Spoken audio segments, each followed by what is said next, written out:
Pinagpala ka, dakilang biyayang pangako niya, sumilay ka. Sama pa rin natin ang kahilingan para sa kagalingan ng mga sumusunod. Neil Valenzuela, Jim Lacer, Imelda Julian, Yoni Hermogenes, Yoni Mendoza, Letler Escoto, Baby De Villa, Benjamin Ramos, Mer Flores, Flori Santos, Lita Santiago, Josefina Julian. Natatayang kahilingan, Emasel Mendoza de Leon, Ian Leo at Lali Mendoza, Manny at Isabelita Mendoza, Kari at Doktora Ibet Chu, Elena de Ocampo, Carmelita Manalaysay, Jovita Agustin. Sa ngalan ng Ama at ng Anak ng Espiritu Santo, Amen. sumainyo ang Panginoon. At sumainyo rin. Mga kapatid, buong kababaang loob, aminin natin at pagsisihan ang ating mga nagawang kasalanan upang maging marapat sa banal na pagdiriwang. Inaamin ko sa makapangyarihan Diyos At sa inyong mga kapatid, na lubha kong nagkasala sa isip, sa salita, sa gawa, at sa aking pagkukulang. Kaya sinasamo ko sa mahal na Birheng Maria, sa lahat ng mga anghel at mga banal, at sa inyong mga kapatid, na ako ipanalangin sa Panginoong ating Diyos. Kaawaan tayo ng makapangyarihan Diyos, patawarin tayo sa ating mga kasalanan, at patnubayan tayo hanggang sa buhay na walang hanggan. Amen. Panginoon, kaawaan mo kami. Panginoon, kawaan mo kami. Kristo, kaawaan mo kami. Kristo, kawaan mo kami. Panginoon, kaawaan mo kami. Panginoon, kawaan mo kami. Manalangin tayo. Ama naming makapangyarihan, tinaguyod mo si Santa Clara sa pagmamalasakit sa mga dukha at aba. Bilang tugon sa kanyang pagdalangin, masundan nawa namin si Kristo sa abang pamumuhay na ikaw lamang ang inaasahan, upang kami pagindapating sumapit sa pagsasaloob ng iyong paghahari, sa pamamagitan ni Jesucristo kasama ng Espiritu Santo, magpasawalang hanggan. Amen. Pagbasa mula sa aklat ni Propeta Ezekiel. Ito ang sinasabi ng Panginoon, Tao, pakinggan mo ang sinasabi ko sa iyo. Huwag kang tutulad sa kanila na naghimagsik sa akin. Ngumanga ka, kanin mo ito. Nang ako'y tumingala, may nag-abot sa akin ng isang aklat na kabalumbon. Iniladlad ito at nabasa ko sa magkabila ang mga panambitan, pagdadalamhati at sumpa. Sinabi pa sa akin, kanin mo ang aklat na ito. Pagkatapos magpahayag ka sa sambayanan ng Israel. Ngumanga ako upang kanin ang aklat. Sinabi niya sa akin, kanin mo ito at magpakabusog ka. Kinain ko nga ang aklat. Ang lasa ko'y parang pulot-pukyutan. Sinabi niya sa akin, Tao, pumunta ka sa sambayan ng Israel at sabihin mo ang ipinasasabi ko sa iyo. Ang salita ng Diyos. Salamat sa Diyos. O kay tamis na namnamin ang utos mong bigay sa amin. O kay tamis sa namnamin ang utos mong bigay sa amin.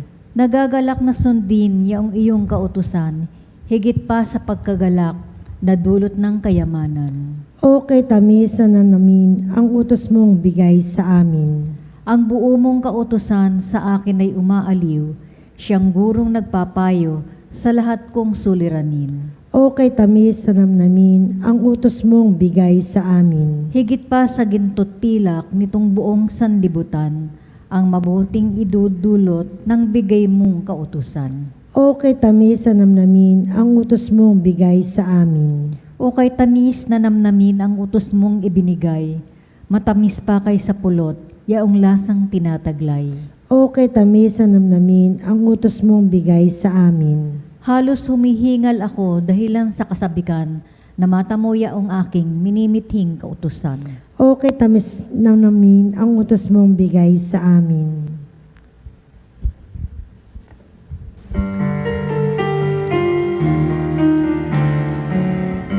Alleluia, alleluia.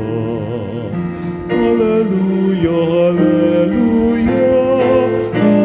Alleluia. Alleluia. Alleluia, alleluia. Sabi ni Jesus na mahal, dalin niyong aking pasan, kamuan ko'y tularan. Aleluya, aleluya. Sumainyo ang Panginoon. At sumayo rin. Ang pagpapahayag ng mabuting balita ng Panginoon ayon kay San Mateo. Papuri sa iyo, Panginoon. Na mga sandaling iyon, lumapit kay Jesus ang mga alagad at nagtanong, sino po ang pinakadakila sa kaharian ng langit? Tinawag ni Jesus ang isang bata, pinatayo sa harapan nila at sinabi, tandaan ninyo ito kapag hindi kayo nagbago at tumulad sa mga bata. Hinding-hindi kayo mabibilang sa mga pinagaharian ng Diyos. Ang sino man nagpapakababa na gaya ng batang ito ay siyang pinakadakila sa mga pinagaharian ng Diyos. Ang sino mang tumanggap sa isang batang ganito dahil sa akin ay ako ang tinanggap.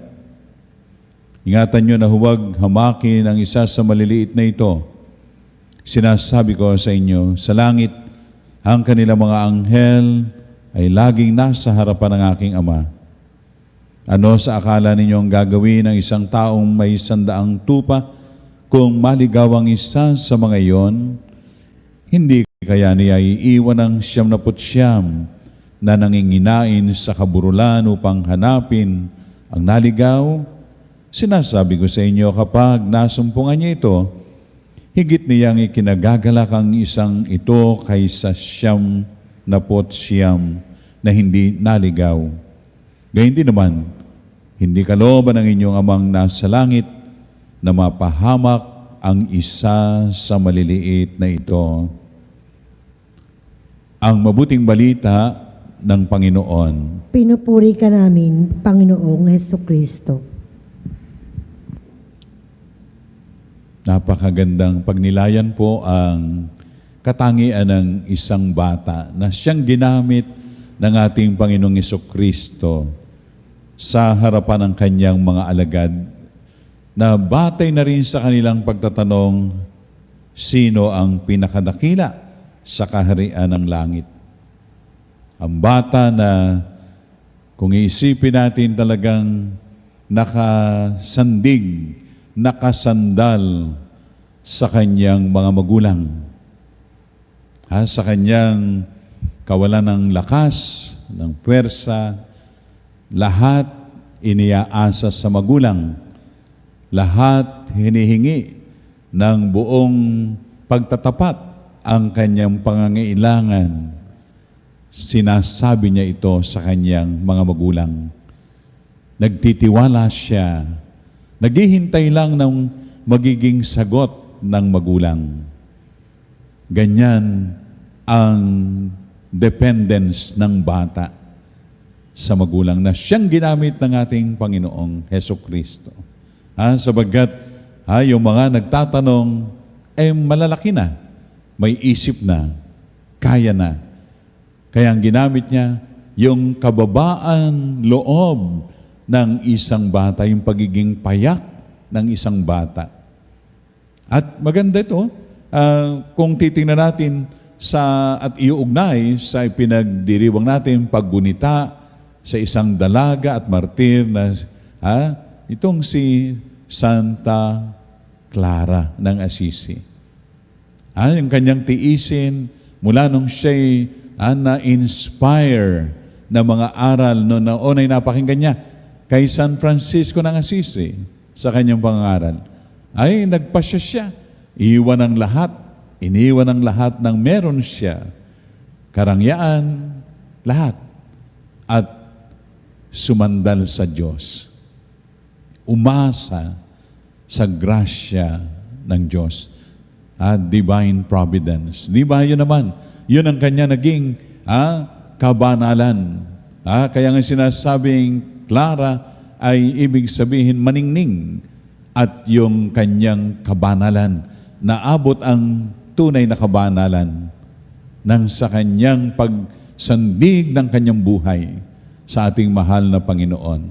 Na lahat-lahat sa Kanya. Kaya yung kanyang debosyon, yung sa sakramento, Santissimo Sacramento, na talagang ito yung kanyang lakas, araw-araw ng buhay niya, pati sa kanyang pagbibigay ng paggiya, paggabay sa kanyang mga madre sa kanilang kumbento ng mga Clarissa, ay yung umasa sa Panginoon, yakapin ng Panginoon. Kahit minsan ay yung mga Saraceno ay nilusob ang kanilang kumbento, noon naman ay may sakit si Santa Clara, ay para ang lakas niya, pinanghawakan niya, hinawakan niya yung monstrance, nagtataglay ng banal na katawan ng ating Panginoong Jesucristo, iniharap sa mga tampalasan at kaagad nag-alisan. Nag-alisan ang mga tampalasan. At sa buong buhay ni Santa Clara, yung kanyang malalim na debosyon sa ating Panginoong Jesucristo sa Santissimo Sacramento. Mga kapatid, sa panahon natin ngayon, maganda itanong din natin, tayo ba'y parang mga bata? Hindi isip bata, kundi sa ating pag-uugali, sa ating attitude, isang bata na nakasandal sa ating Panginoong Diyos. Amen? Nakasandal sa Panginoong Diyos.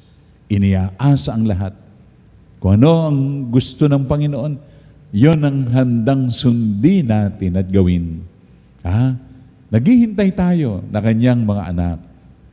Pero kapag taglay natin ang tunay na kababaang loob at iniaasa ang lahat sa ating mahal na Panginoon, maabot din natin yung naabot ni Santa Clara, ang kabanalan ng buhay.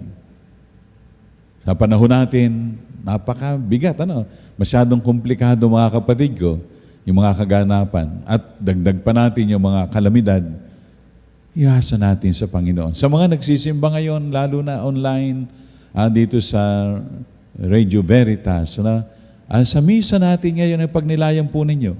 Kung kayo man ay nasa banig ng karamdaman, umasa tayo sa kamay ni Jesus na hihipo sa atin, hihipo sa ating karamdaman, sa ating sakit.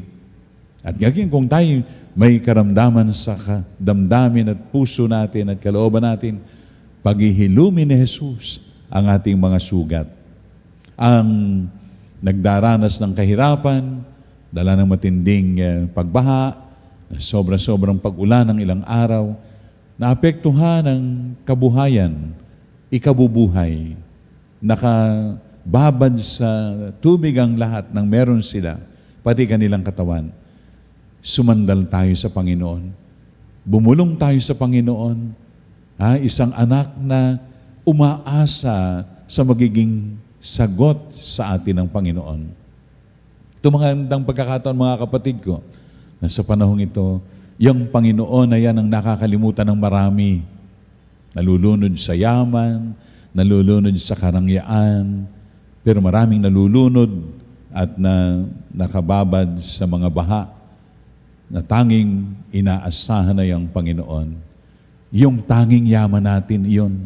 Hindi yung pinagkakaguluhan ng mundo, ng lipunan, kundi si Jesus sa buhay natin. Mga kapatid, ito yung ating pagnilayan. Magpakumbaba tayo sa harap ng Panginoon. Ihasa natin ang lahat sa Kanya. Panginoon, umaasa kami sa iyo. Nagtitiwala kami sa iyo. Abutin mo natin, mga kapatid, ang palad ni Jesus na nakahandang iabot sa atin. Kumapit lang tayo sa kamay ni Jesus.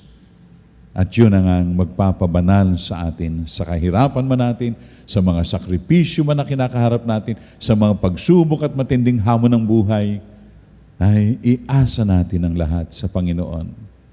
Yung mababang loob, kinikilala ang Diyos. Ang mababang loob, nagmamahal sa Panginoong Diyos, naghahangad ng kanyang kaluluway maligtas, masalba. Kumapit kay Jesus, yun ang ating kabanalan. Amen.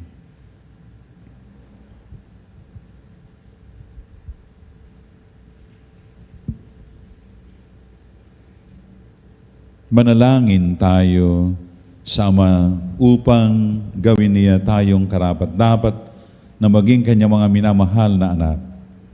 Punuin kami ng iyong presensya, Panginoon. Punuin nawa kami ng iyong presensya, Panginoon.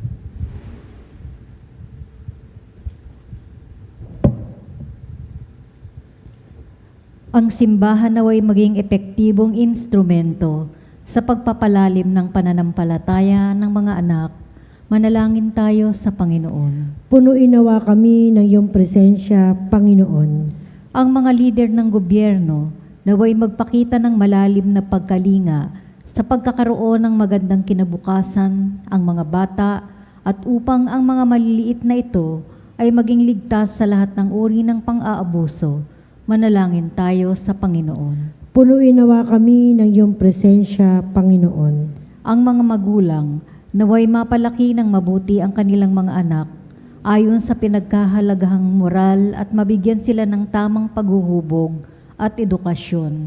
Manalangin tayo sa Panginoon. Punuin nawa kami ng iyong presensya, Panginoon. Ang mga may sakit, mga matatanda, at yaong mga nakaratay sa nasa kanilang tahanan, naway mabanaag ang kalinga at kasiyahan ng Diyos mula sa mga nag-aaruga sa kanila. Manalangin tayo sa Panginoon. Punuin nawa kami ng iyong presensya, Panginoon. Ang mga yumao, naway walang bahid ng kasalanan na makabalik sa tahanan ng Ama sa Langit. Manalangin tayo sa Panginoon. Punuin nawa kami ng iyong presensya, Panginoon. Sa ilang sandali ng katahimikan, ipanalangin natin ang kagalingan at natatanging kahilingan ng ating mga Eucharistic advocates.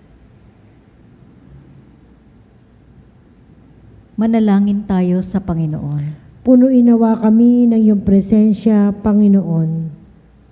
Ama, pakinggan mo ang mga panalangin ng iyong mga anak na sumasampalataya sa iyo. Pagkaloob mo sa amin ang kababaang loob ng isang bata, sabagat sa mga tulad nga nila ang kaharian ng langit. Nihiling namin ito sa pamamagitan ni Kristong aming Panginoon. Amen. Panginoon, aming alay, itong alak at tinapay sa altar mo ilalagay.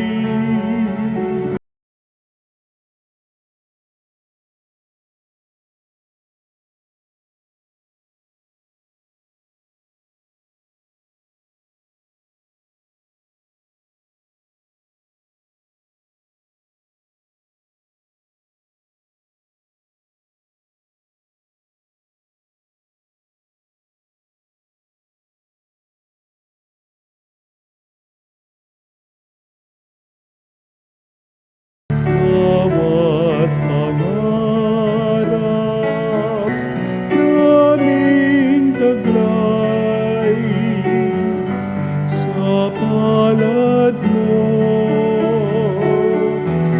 ilalagay.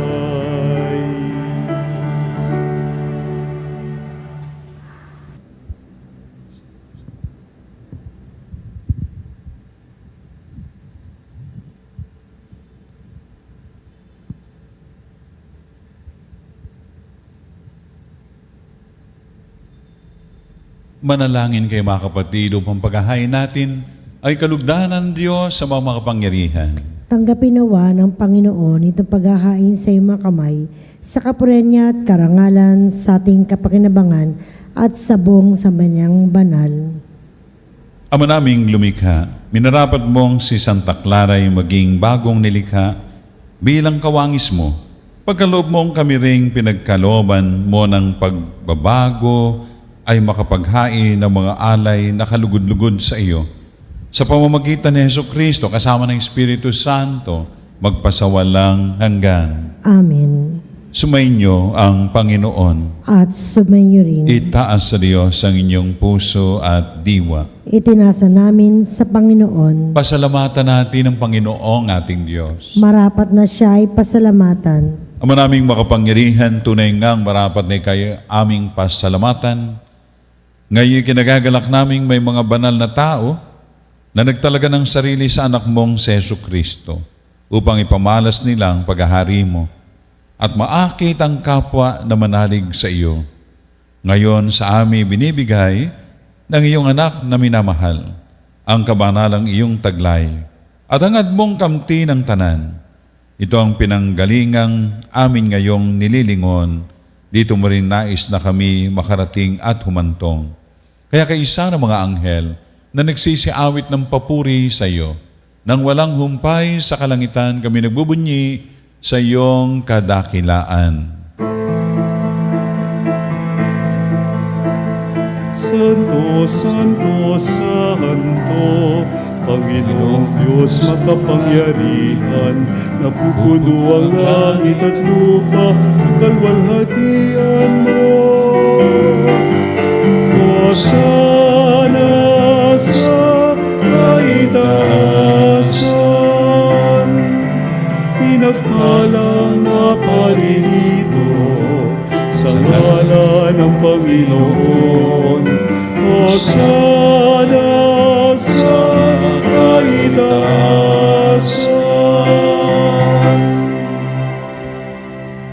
Ama naming banal, ikaw ang bukal ng tanang kabanalan, kaya't sa pamamagitan ng iyong Espiritu gawin mong banal ang mga kaloob na ito upang para sa amin ay maging katawan at dugo ng aming Panginoong Heso Kristo. Bago niya pinagtiis ang kusang loob na maging handog, hinawakan niya ang tinapay, pinasalamatan kaniya, pinaghati-hati niya iyon. Iniabot sa kanyang mga alagad at sinabi, tanggapin ninyong lahat ito at kanin ito ang aking katawan na ihahandog para sa inyo.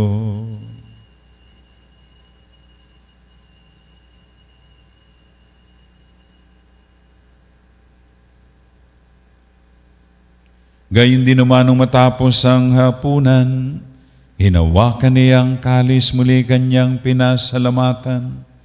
Niabot niya ang kalis sa kanyang mga alagad at sinabi, tanggapin ninyo ang lahat ito at inumin ito ang kalis ng aking dugo, na ang bago at walang hanggang tipan. Ang aking dugo na ibubuhos para sa inyo at para sa lahat sa ikapagpapatawad ng mga kasalanan. Gawin ninyo ito sa pag-alala sa akin.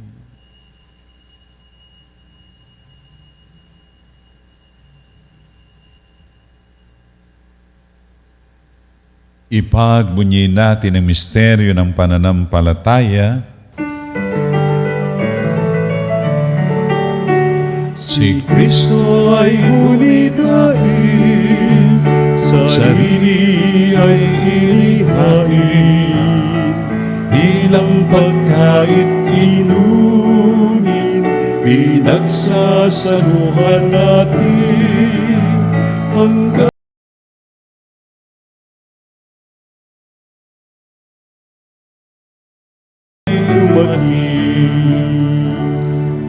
Ama, ginagawa namin ngayon ng pag-alala sa pagkamatay at muling pagkabuhay na iyo, anak, kaya tiniaalay namin sa iyo ang tinapay na nagbibigay buhay at ang kalis na nagkakaloob ng kaligtasan.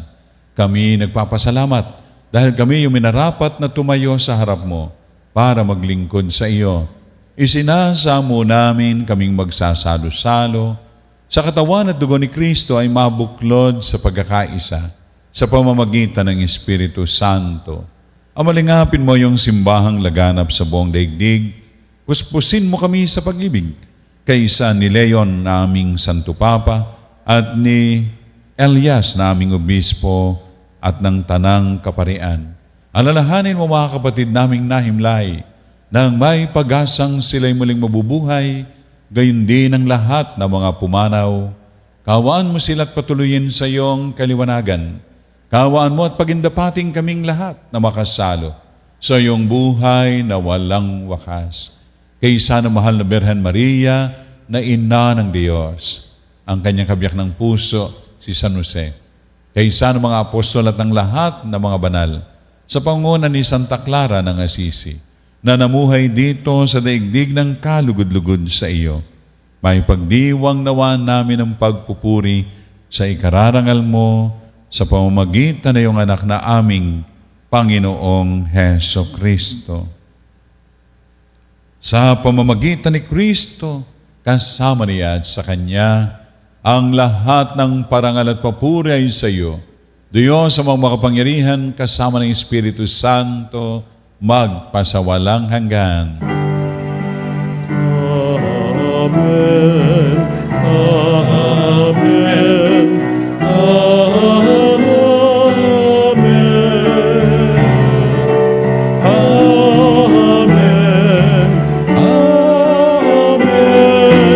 Amen.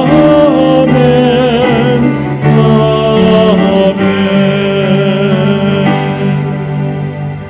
Sa tagubilin ng mga nakagagaling na utos sa turo ni Jesus na Panginoon natin at Diyos, ipahayag natin ng lakas loob.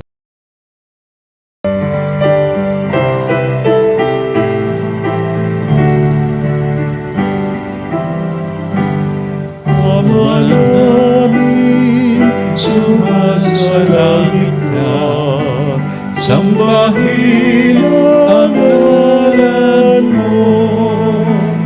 Mapasa amin ang kaharian mo, sundin ang loob mo.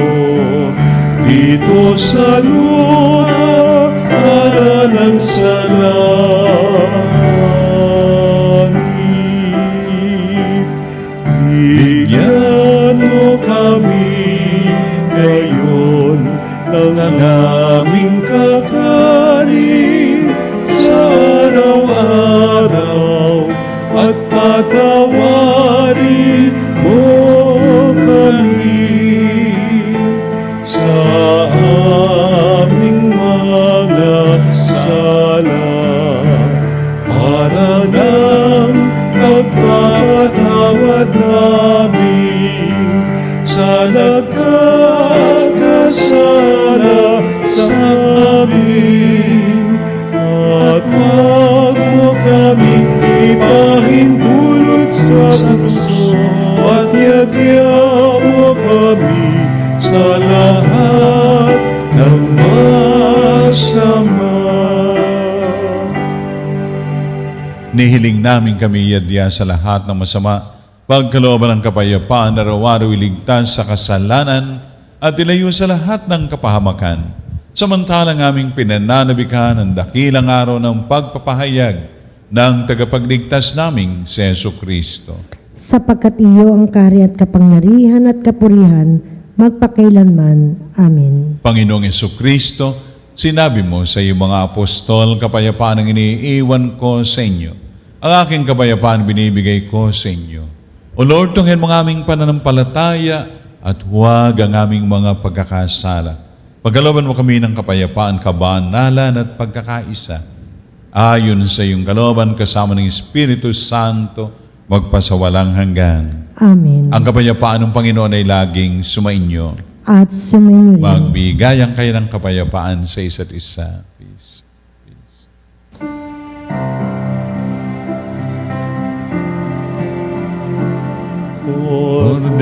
Kordero ng Diyos na nag-aalis ng mga kasalanan ng mundo, maawa ka sa amin. Kordero ng Diyos na nag-aalis ng mga kasalanan ng mundo. Maawa ka sa amin, Kordero ng Diyos, na nag-aalis ng mga kasalanan ng mundo. Ipagkaloob mo ninyo sa amin ang kapayapaan.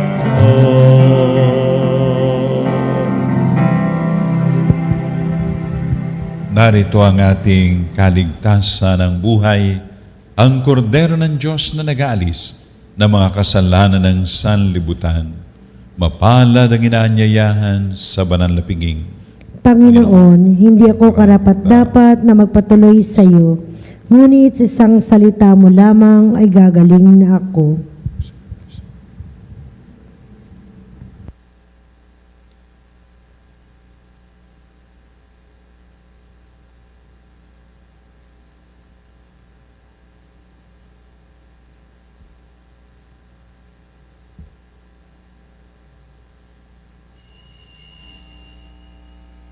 Mga kapanalig, ating dasalin ang komunyong espiritual. O Jesus, nananalig ako sa pananahan mo sa kabanal-banalang sakramento. Minamahal kita higit sa lahat at hangad ka ng aking kaluluwa. Hindi ko man matatanggap ngayon ang iyong katawan at dugo, inaasahan ko na patuloy kang mamumuhay sa aking puso. Naniniwala ako na narito ka at kaisa ka ng aking buong pagkatao. Huwag mong ipahintulot na mawalay ako sa iyo. Amen. Mahal na ina ng laging saklolo, buhat sa krus, ibinigay ka sa amin ni Jesus upang maging ina namin. Ikaw ang pinakamabait, pinakamasintahin sa lahat ng mga ina. Buong giliw mong tunghayan kaming iyong mga anak na ngayon ay humihingi ng iyong tulong sa lahat ng aming pangangailangan, lalong-lalo na ang biyayang ito.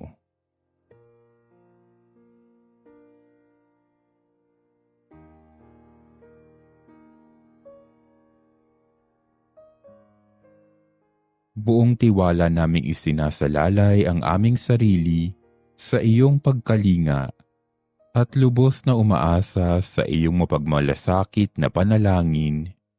Amen.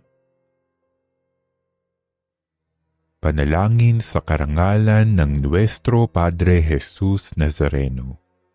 O Jesus Nazareno, katamis-tamisan naming manunubos, sa harap mo ngayon naririto kami't nangangayupapa at nagsisisi ng taos-puso sa aming pagiging walang turing sa iyo at paglimot sa di mabilang na mga biyaya mo, lalong-lalo na yaong mahalagang biyaya ng pagtutubos. Dinaramdam namin at pinagsisisihang labis, Panginoon ko, ang pagkakasala namin sa iyo. Ikinalulungkot namin ang pagiging dahilan ng pagpapasan mo ng krus na iyan sa gitna ng mga hirap at kapaitan hanggang sa inihandog mo ang iyong buhay sa bundok ng Kalbaryo sa pagkaibig mo lamang na matubos kami at ang sangkatauhan mula sa sala. Pakabanalin mo, O Panginoon, ang aming pagnanais at ipagtanggap mo sa amin ang iyong biyaya. Maging tagapamagitan nawa ang iyong ina, ang kalinis-linisang Birheng Maria.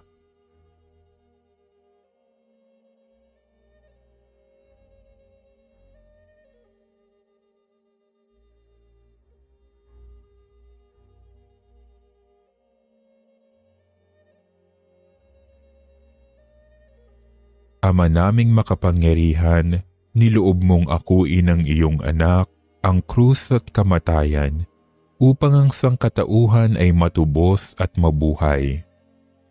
Ang pag-ako namin sa krus at kamatayan dito sa lupa ayon sa diwa ng pagsunod sa iyong loob na ginanap ng iyong anak, ay magpagindapat nawa naming kamtin ang lubos na katubusan at pagkabuhay sa iyong piling sa pamamagitan ni Hesukristo kasama ng Espiritu Santo, magpasawalang hanggan. Amen. Nuestro Padre Jesus Nazareno, Panginoon namin at Diyos, kaawaan mo kami. Manalangin tayo. Ama naming mapagmahal, kaming pinalalakas ng banal na pakikinabang ay matutunawa kay Santa Clara para hanapin ikaw lamang at akuin ang bagong pagkatao sa aming pamumuhay sa pamamagitan ni Jesucristo kasama ng Espiritu Santo magpasawalang hanggan. Amen. Sumainyo ang Panginoon At sumainyo rin. at pagpalain kayo na makapangyarihan Diyos, Ama at Anak at Espiritu Santo. Amen. Tapos na ang banal na pagdiriwang, humayo at isabuhay natin ang pananampalataya. Salamat sa Diyos.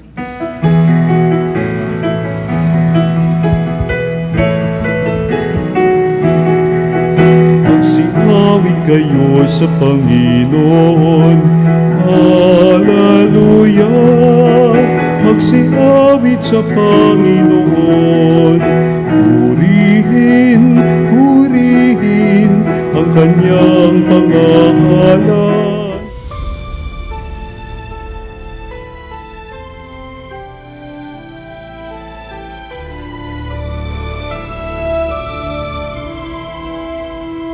Nuestro Padre Jesús Nazareno, sinasamba ka namin, pinipintuho ka namin, aral mo ang aming buhay at kaligtasan. Nuestro Padre Jesus Nazareno, iligtas mo